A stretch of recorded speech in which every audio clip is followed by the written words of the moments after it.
नमस्कार दोस्तों, आप सबका स्वागत है इस ऑनलाइन क्लासेज में। और साथियों, आज हम पढ़ने जा रहे हैं BSTC द्वितीय वर्ष को लेकर। BSTC द्वितीय वर्ष के अंतर्गत आज का जो हमारा शिक्षण विषय है वो है हिंदी भाषा शिक्षण और प्रवीणता को लेकर। हिंदी भाषा शिक्षण और प्रवीणता के अंतर्गत हमारी जो इकाई है प्रथम, जो कि उच्च प्राथमिक स्तर पर भाषा शिक्षण के उद्देश्य और मूल्यांकन के तरीकों के लेकर, ये हमारी प्रथम इकाई का नाम है। और प्रथम इकाई के अंतर्गत हम जिस प्रकरण का अध्ययन करने जा रहे हैं वह प्रकरण है हमारे समक्ष हिंदी शिक्षण के सामान्य उद्देश्य के। साथियों, हिंदी शिक्षण में ऐसे कौन कौन से उद्देश्य हैं जिनको हम सामान्य रूप से बालकों में विकसित करना चाहेंगे। हम हिंदी शिक्षण विद्यालय में क्यों करवाएं, तो उसको लेकर हम यहाँ पर आज की इस वीडियो व्याख्यान में हम चर्चा करेंगे। साथियों, आइए हम बात करते हैं इस हिंदी शिक्षण के उद्देश्यों को लेकर। तो साथियों, सबसे पहला यहाँ पर जो उद्देश्य है, शुद्ध, सरल, स्पष्ट एवं प्रभावशाली भाषा में छात्र अपने भावों, विचारों एवं अनुभूति की अभिव्यक्ति कर सके। साथियों, सबसे पहला तो ये है कि इस हिंदी को सिखाने के पीछे जो सबसे पहला जो उद्देश्य है कि हिंदी भाषा के अंतर्गत जो भी छात्र इसमें पठन लेखन कर रहे हैं वो सभी छात्र शुद्ध उच्चारण कर सके, शुद्ध पठन कर सके, और साथ ही साथ में एक भाषा का प्रभावशाली भाषा में छात्र अपने विचारों की अभिव्यक्ति कर सके, अपनी बात या अपने विचार को किसी अन्य व्यक्तियों के सामने एक प्रभावशाली रूप में, एक प्रभावी रूप से उनके सामने संप्रेषित कर सके।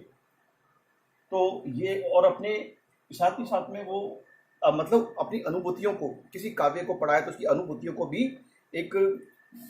बहुत ही प्रभावशीलता के साथ में अभिव्यक्ति दे सके। द्वितीय जो यहाँ पर बिंदु दिया गया है जो भाषा शिक्षण के उद्देश्यों को दर्शाता है, वो बिंदु यहाँ पर है, छात्रों को इस योग्य बनाना कि वे छात्र भाव भंगिमाओं के साथ वाचन करके काव्य कला एवं अभिनय कला का आनंद प्राप्त कर सके, और साथ ही अपने मानसिक सुख और दुखात्मक भावनाओं के प्रति संतुष्टि प्राप्त कर सके। साथियों, बिल्कुल दूसरा उद्देश्य भाषा शिक्षण का ये भी है कि हम छात्रों में इस प्रकार की क्षमताओं को विकसित करें हिंदी शिक्षण को लेकर, या इस प्रकार के कौशलों को विकसित करें कि उन कौशलों के माध्यम से बालक किसी भी काव्य का, निबंध का पाठन करे तो उस पाठन के साथ में वो हमारे जो मुख मंडल हैं उसकी भाव भंगिमाओं, आंगिक चेष्टाओं आदि के साथ में करे। साथ में इन सबके साथ साथ में उनमें वाणी का प्रवाह, शब्दों की उच्चारणशीलता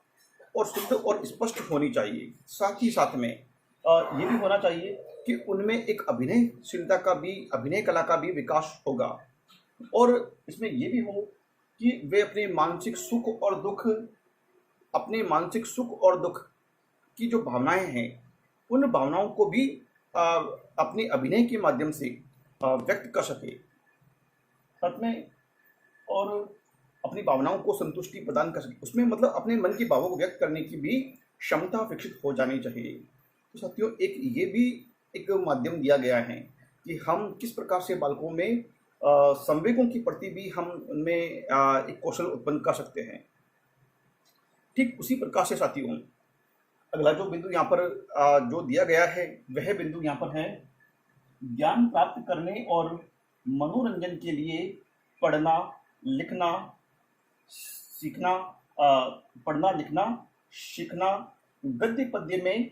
निहित आनंद और चमत्कार से परिचय प्राप्त कराना, पुस्तकों में निहित ज्ञान भंडार को अवलोकन कराना तथा बालक की स्वाध्यायशीलता के प्रति रुचि उत्पन्न करना। साथियों, ये बात भी है कि हम बालकों, हर विद्यालय में पुस्तकालय होते हैं, वाचनालय भी होते हैं, लेकिन उन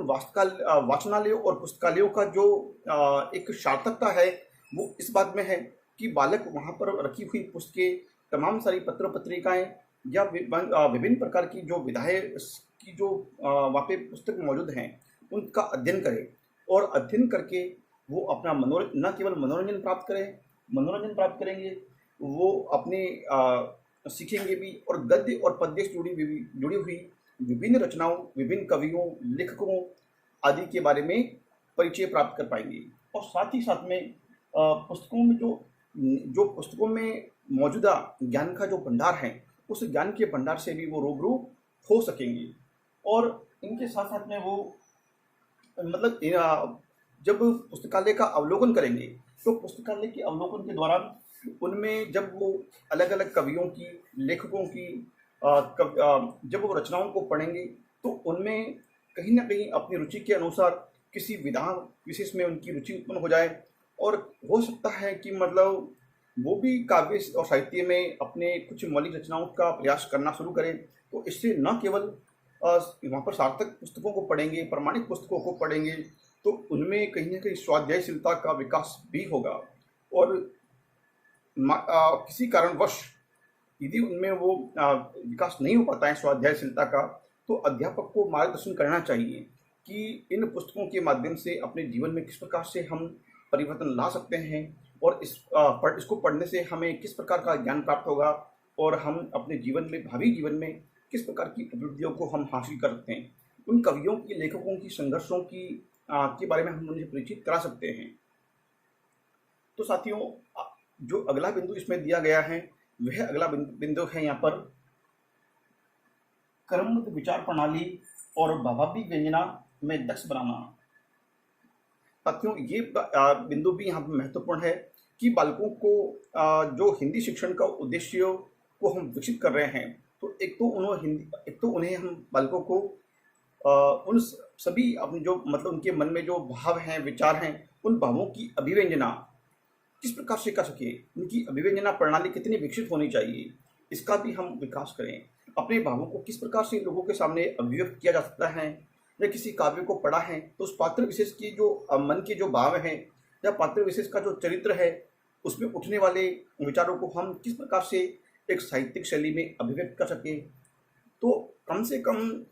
बड़े स्तर या उच्च स्तर में तो ये छात्र में थोड़ा सा हम प्रयास करने पे कर सकते हैं, लेकिन प्राथमिक और उच्च प्राथमिक स्तर पे बालकों में केवल एक सामान्य कौशल, जो अभिव्यक्ति कौशल है, वो विकसित होना चाहिए कि अपनी बात को सही शब्दों में, स्पष्ट शब्दों में कह सके। अगला बिंदु साथियों हमारे इसमें है कि बालकों के शब्दों, वाक्यांशों तथा लोकोक्तियों आदि के कोश में वृद्धि करना। साथियों, बिल्कुल सत्य बात है कि हम हिंदी पढ़ाने जा रहे हैं बालकों को, तो हिंदी पठन पाठन के दौरान हम बालकों में इस प्रकार के उनके जो हिंदी से जुड़े हुए शब्दकोश हैं, शब्द भंडार हैं, उनकी भाषा से जुड़ी हुई जो सामान्य जो व्याकरण के कुछ लोकोक्तियाँ हैं, मुहावरे हैं, या फिर हम सूक्तियाँ कह सकते हैं, और वाक्यांशों हैं, और एक व्यावहारिक व्याकरण के ज्ञान के साथ साथ में हम लोकोक्तियों आदि के द्वारा हम उसकी भाषा शैली में हम वृद्धि कर सकते हैं, उसी ज्ञान के भंडार में वृद्धि कर सकते हैं, और उसकी भाषा के प्रति जो एक समर्पणशीलता है, उसको हम विकसित कर सकते हैं, और भाषा पे उसका अधिकार प्राप्त करने में हम सभी शिक्षक उनकी सहायता कर सकते हैं। इसलिए समय समय पर बालकों को विभिन्न प्रकार की जो रोचक कहानियों, कवियों आदि की पुस्तकों के बारे में परिचित कराएं, साथ में उन कवियों की काव्य शैली के बारे में। और सबसे बड़ी बात साथियों ये है कि बालकों को अपने स्तर के अनुकूल पुस्तकों का चयन करने का अवसर प्रदान करें, ताकि वह उस विधा के प्रति अपनी रुचि जागृत कर सके, आगे बढ़ सके, और अपने उस विधा विशेष में हमेशा वो एक अग्रसर होने का प्रयास करेंगे। तो हम सभी शिक्षक ये प्रयास करें कि हिंदी शिक्षण में उद्देश्यों को किस प्रकार से हम प्रयास करके शिक्षक बालकों में विकसित कर सकते हैं। तो साथियों, आज के हमने इस वीडियो व्याख्यान में पढ़ा कि हम इतने ही जिसमें हमने 5 बिंदुओं पर अध्ययन किया है। तो साथियों, शेष बिंदुओं पर अध्ययन हम अगले वीडियो व्याख्यान में करेंगे। तो आज के इस वीडियो व्याख्यान में साथियों इतना ही। हम फिर मिलेंगे अगले वीडियो व्याख्यान में। तब तक के लिए बहुत बहुत धन्यवाद। जय हिंद, जय भारत।